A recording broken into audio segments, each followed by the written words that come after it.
Ahoy and welcome to another miniature recap, and this is all about 3D printing sets that you can get for the month for all your different needs. Got fantasy, sci-fi, terrain, D&D, Kickstarters, all timestamped down below, so if you want to jump to the bit that you like, then head on over there. Now this month was really heavy on sci-fi, and I didn't find as much from like fantasy or even D&D that jumped out at me like I have in previous months. So if you've seen anything that maybe I've missed or that you think people should know about, just drop it down in the comments below. It's always good to share. So first off, let's kick off with fantasy.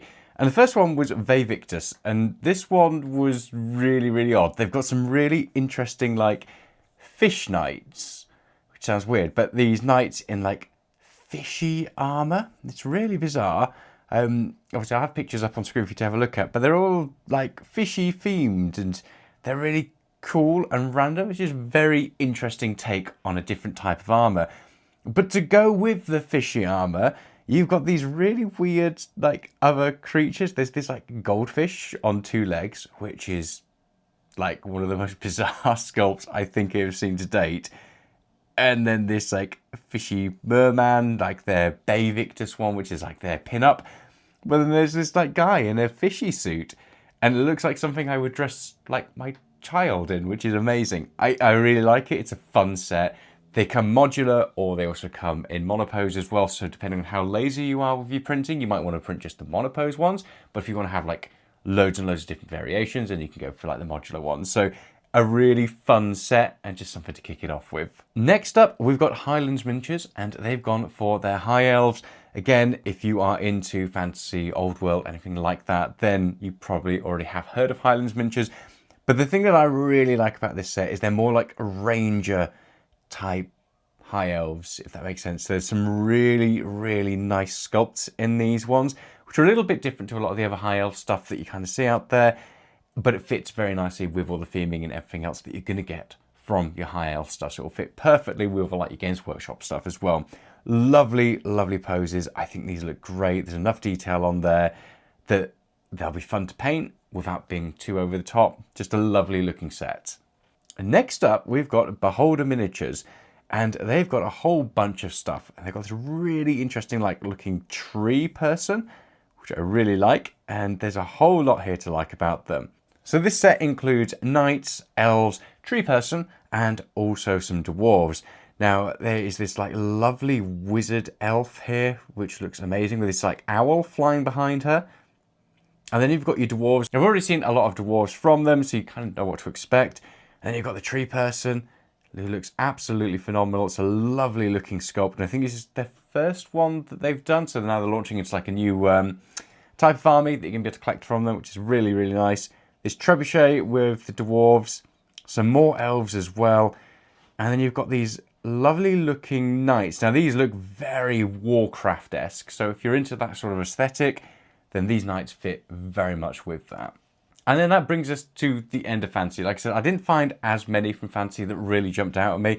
I had a look at Legacy Forge, I think it's Legacy Forge they call it, which is Station Forge's fantasy one, and there's still not a massive amount out with them. They were interesting. They've released some like fantasy knights, which are themed very much on their space knights. So they're almost like space marines in fantasy format, and they don't quite work in my opinion because their heads look really tiny amongst their armor. With the helmets on, they're not too bad, but everything else, I don't think the proportions, for me at least, don't work particularly well. Anyway, enough of that waffling, and moving on to sci-fi. And a new one on here, which I think must have just launched because they've only got like the one set for the month, but they're already like towards the top of my mini factory because they're doing like a freebie, so you can go away and you can claim this and try them out yourselves, is Stench, which is an amazing name, by the way. I think it's absolutely fantastic. And they're a really interesting looking bunch. And I've put this in sci-fi, even though they're not necessarily sci-fi, because you could definitely do some kit bashing and messing around. And to be fair, with Warhammer, kind of anything goes. But they are these like guardsmen on bikes and guardsmen on foot. And they look really interesting. I'm very intrigued to see what they're going to have coming next. You've also got this like sorcerer with this like snake staff. And there's just some really interesting sculpts here. And I think these look fantastic. They'd be great to have as like an additional squad in your guardsman army. just to do something a little bit different, make it look a little bit different as well. I love the bikes. I really like the look of those bikes. They're just, again, a great little thing to have as an extra bit for your army. So I really like the look of this. I'm interested to see what they'll have coming next and how well they can continue with this momentum. Obviously, they've got loads of free people who've signed up now. So I wonder how they will do, obviously, moving forward into the next few months. Next up, we've got Station Forge, and they've got some Royal Guard, which kind of remind me of the Volponi Blue Bloods from Gaunt's Ghosts, the way they're described. So pull those up first, and basically they are Royal Guards. They've got the big old like bear cap on top there. This really fancy looking armor. They've got these fancy looking sabers. They're just basically show off. So if you wanted to have something a little bit different, as like a really fancy looking regiment as part of like your guardsman army or something like that, I think they'd be a lot of fun to do. I think I might print these off and try to do them as like really colourful, over-the-top type guardsmen, because I think it would just be something very, very different to anything else that I've done beforehand. They've also got a whole bunch of other stuff. So you've got these Ogre Jungle Fighters, which look great. I think it was last month they did some Jungle Fighters for Grimguard, which also looked fantastic.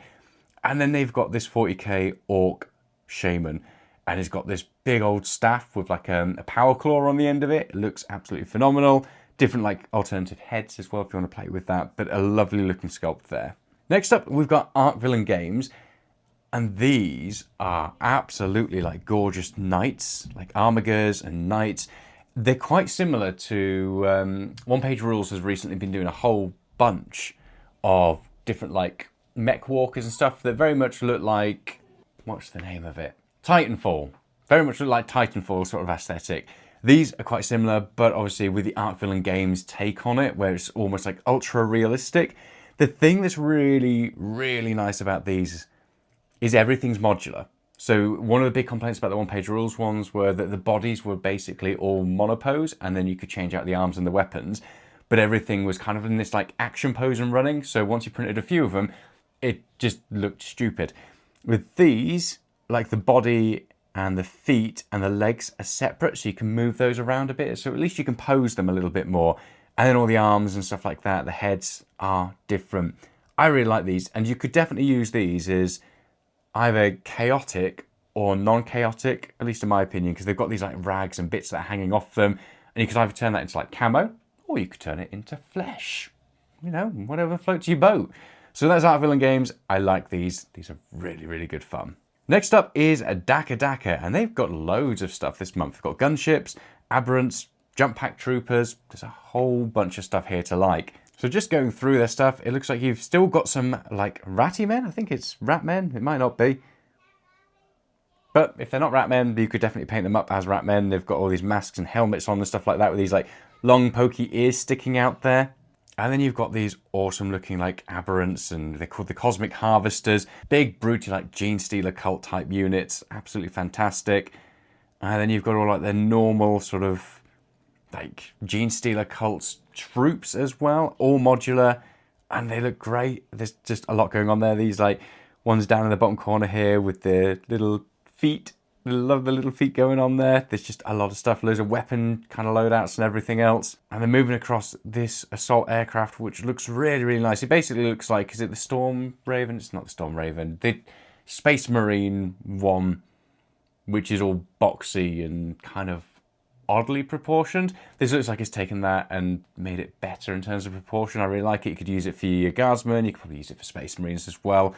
And then you've got these assault troops here as well, which I really, really like. They're almost a cross between Guardsmen and Space Marines, so you could probably go either way and mess around with the scaling if you wanted to. But I like them. They're a really nice looking unit. So that's Dhaka Daka, and there's loads of stuff there that you can get. And again, a lot of it is modular, so you don't have to go with what's just shown in those pictures. You can mix it up all you like. Next up, we've got Gamock. They've got some interesting looking Guardsman tanks. They've got some Kroot units. And then they've got Axodon, or at least that's what I'm going to call him. It's basically Abaddon with an axe instead of a sword, which, you know, if you want an alternative sculpt, then you've got that. Really, really nice like sculpts here. I just like what they've been doing with all their tanks and everything else. You've got your loyalist tanks. So again, if you're into your guardsmen and stuff like that, you've got those. But then you've also got the corrupted tanks as well. So if you're wanting to play like corrupted guard, you've also got that. You've also got a couple of corrupted guard units in there as well, which look really, really nice. There's only a few of them, but again, they look nice. And it looks like as though you've got some Kroot bits. So you're a Kroot player. There's some bits here for you. And then of course, you've got Abaddon with an axe. A really nice looking pose. I really, really liked all of their chaos stuff that they've done over like the past few months now. I printed off a whole bunch of stuff and I painted some up for the channel as well. They come out really, really nicely. I'm not a fan of their Loyalist Space Marines because I think the weapons look too bulky. They just stand out and look a bit off. But with the chaos stuff, it all works really, really well. And it just looks right aesthetically. And they've just done a fantastic job of all their chaotic units. It's worthwhile checking out. Moving across on to one that's had a rebrand. So Wild Mesh, which previously were Den of Imagination. I prefer the name Den of Imagination, but there's probably a very good reason why they've changed it. And they've got some Slaanesh tanks. They also have other Slaaneshi stuff. So if you're into Emperor's Children and you want some Slaaneshi bits, they've got it here. I'm not a massive fan of the other Slaanesh stuff, but we'll come on to that. So they've got these Slaanesh tanks. I think they look great. They are adequately Slaaneshi, that you could have a really good time painting them. I think painting them would be a little bit hellish because they have adornments and some more adornments and some more adornments. There is decoration all over those. They are really, really good looking tanks. And if you painted those up, I think they would look fantastic. So definitely worthwhile checking out if you wanted some tanks to go with your new Slaanesh stuff and all the Emperor's Children stuff that's coming out. They do also have these like Slaaneshi demonettes riding on, I have no idea what. The riders look fantastic. They matched the theme of, I think they did Slaanesh demonettes last month, which looked great. I just don't like the mount. I think the mount looks so bizarre. Again, that's just my taste. Some of you out there will absolutely love it. I just can't quite work it out. It looks almost like something from Stranger Things merged with I don't know what. It's weird. I think if the mount looked different, I would love them, but I just don't. However, their tanks are fantastic. And last on the list, we've got 8legs Miniatures, and they've got some really big guard guns, like artillery guns, all of that, and they look fantastic. But they have a very, very, very chaotic-y tank. This is, whew, I mean, this is basically a Land Raider with all sorts going on. This, I mentioned previously that those Slaanesh tanks look like they'd be difficult to paint. This looks like it would be insane to paint. I mean, we've got trim, and then you've got like bony trim on the normal metal trim, and then you've got skulls, and you've got fleshy bits all over it, and then you've got fleshy bits with skulls in it. I mean, there is so much going on that tank. It's a lovely looking sculpt though. And again, it captures all the aesthetic parts of like the Games Workshop sculpt and makes it different. And like it would absolutely stand out, but it's close enough to the Games Workshop Land Raider to match without it being too different. It's really lovely. There's a lot going on here. There's different weapon loadouts you've got for it, different like modular parts as well. So you don't have to have everything on there if you don't want to. Different like door hatches. But wow, that does look like it would take a day and an age to paint. So that's the end of sci-fi. And now moving across onto D&D. And first off, we've got Mammoth Factory.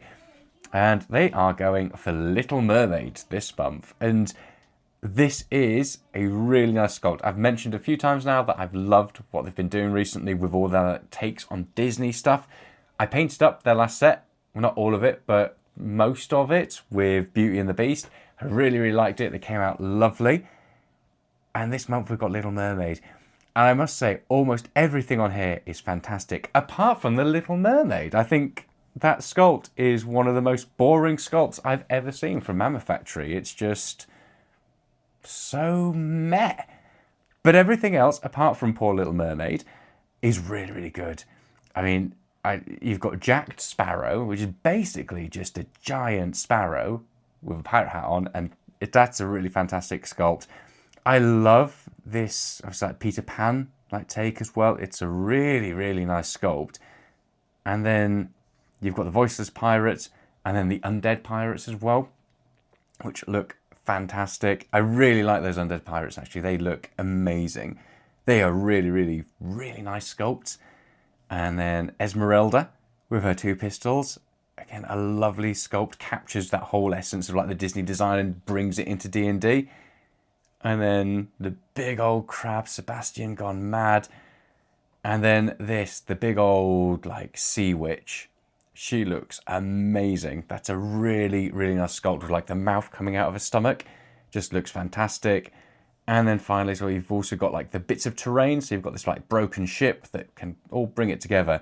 It's a really, really nice set and most likely a fun adventure to go with it as well. So love to see them continue with this. Like I said, I'm not a fan of the little mermaid sculpt there, but everything else is spot on. Next on the D&D list is cast and play. And again, cast and play is going to be one of those that aesthetically some people will like, some people won't like. It's a little bit more cartoonish. I love it. I think they've been doing a great job recently. And this month is all demons, which is kind of interesting because a lot of the times there tends to be a lot of variation of different races and different characters and everything else. This is basically like demons. And I like it. They're really, really nice. It's an interesting take as well because, again, getting cartoony demons without it looking just not menacing is pretty hard, but I think they've managed to capture that. These still look cartoony, they look a lot of fun, but they still have a lot of menace behind them. My standout one in this set is this big old like blind dragon demon thing on the rock. I think it looks really, really nice.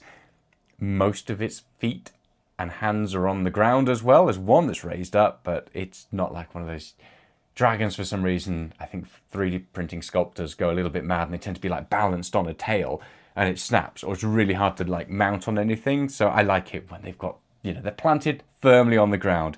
It's a lovely set. There's some really, really nice looking units there. Moving across onto terrain, and we'll kick it off with Forbidden Prince, and they've got this awesome looking sci-fi fort. The thing I really like about this sci-fi fort is it actually looks like it'd be quite an easy task to paint. Not paint, print. Yeah, easy task to print. It's basically your 4 different turrets and then some walls connecting it. It's simple, but it looks fantastic. And sometimes when it comes to like castles or forts or any large base or something like that, there's just so many parts to it that it becomes an absolute nightmare to print off. You're printing loads of bits off and got trying to assemble it all, and it takes forever. This looks like actually if you wanted to get it done pretty quickly, you could do, and it wouldn't be too much of an issue. It's a lovely looking like bit to print off. It would make for a great thing for either kill team or for a big old like 40k battle where you're trying to fight over this fort or bit that you've got to capture. I really like it. It's a great looking bit of terrain. Next up, we've got Terrain for Print, and they've got this, so it looks like a new set that they're starting to launch. I really like it. It's a almost like a semi-modern day ruined city, I think is what they're going for. And this ruined gas station and houses, which is really nice. I really like it. And for different games that I've been playing with friends where they are exploring that sort of like modern day ruined apocalypse bit, this would fit really, really nicely. It's a lovely looking set. It has different modular options as well. So if you want to have stuck doors, it's got that. If you want to have openable doors, you can have that as well. You can have it with or without barricades. So a lot of choice in how you want to print your building. So you've got that there. Like I said, it's a lovely looking set. And the fact that this is, so Springford Season 1, makes me hopeful that we're going to see quite a lot of this. So if you were looking for that sort of aesthetic, and you wanted a lot of it, then hopefully we'll continue to get that. They've got a good print history so far, so they've been releasing a lot of stuff for quite a long time. So you could probably go in with this and, you know, be confident that you're going to see a lot more of it going forward. Next up, we've got Sally Factory, and they've got church, a big old church with some ponds and a big old fountain as well, which is really nice. And then these military tents as well. So again, if you're going for sci-fi or fantasy, you've got all the stuff here. I think the tents would be quite nice if you were making sort of this, I don't know, camp for all of your soldiers to be fighting over, or just a bit that's different. I haven't seen this sort of thing on any of the videos I've covered, I don't think. So it's nice, it's different, so it's not something that most people will have. At least I would think so. So something different that you could print off. Moving on to the final part of the video, and that is Kickstarters. We're kicking it off with a Night Widow Prison. I like this. It's like a big old fort, a really interesting fort or wall or whatever you want to use it for. It's a lovely aesthetic with all of this spider like bits and all these like spider webs up the front of it. It's a lovely, lovely looking set. It's got 17 days left to go, so you know, depending when you're watching this video, you still have plenty of time. It's got underground dungeon bits like decoration and everything. It's a really good set. I really like it. It looks like a lot of fun. Loads of bits you can print either in FDM or you can print them in resin and just go wild with it. Next up, we've got Industrial Underhive, and I really like the look of this set because it's quite simple, but it looks really effective. It's basically loads of tiles for like your play space, and then you can print all the different wall sections and all the pillars and then all the walkways and bridges. So you could print off loads and loads of stuff for this. For Kill Team, this would be perfect. I think you can't particularly go wrong with it. It's relatively cheap. It's only got, I think, 7 days left at point of recording, so about 6 days at the point this video goes live. So if you do like the look of this, you'll need to get in there early, but you could build up a really big old like industrial play space to have all your units fighting over, and it's all modular, so you can then switch it all back and around once you're done with like one game and change up your objectives and stuff like that. It's a lovely looking set and definitely worthwhile taking a look at. And finally, and this is really random, but I just like the look of it, an Italian city. It's just, I think these are lovely looking buildings that you could use in like a modern day setting or even 40k if you wanted to. And I suppose fancy. You could use them for whatever you want to use it for. But there's loads of stuff here, all themed around like Italian architecture. Like I say, it's random that I put it on there. I just like the look of it. It looks like it would print really, really nicely on FDM printers and just worthwhile having a look at. And that brings us to the end of this recap. So, like I said, not a massive amount for D&D or fantasy, which I don't know if it's just that stuff hasn't necessarily been released yet at the point of filming this video, or that it just didn't take my fancy this month. But a lot more for sci-fi, which is interesting. So it's nice to see there's still a lot of stuff out there. If I have missed anything that you think really should be shouted out, pop it down in the comments below so everybody else can have a look at it. And let me know, what ones of those are you subscribed to? What will you be printing this month? Throw it down in the comments because I'm always interested to know what your projects are. Thanks for watching. Hope you've enjoyed it. And in the meantime, stay safe and happy printing. Bye.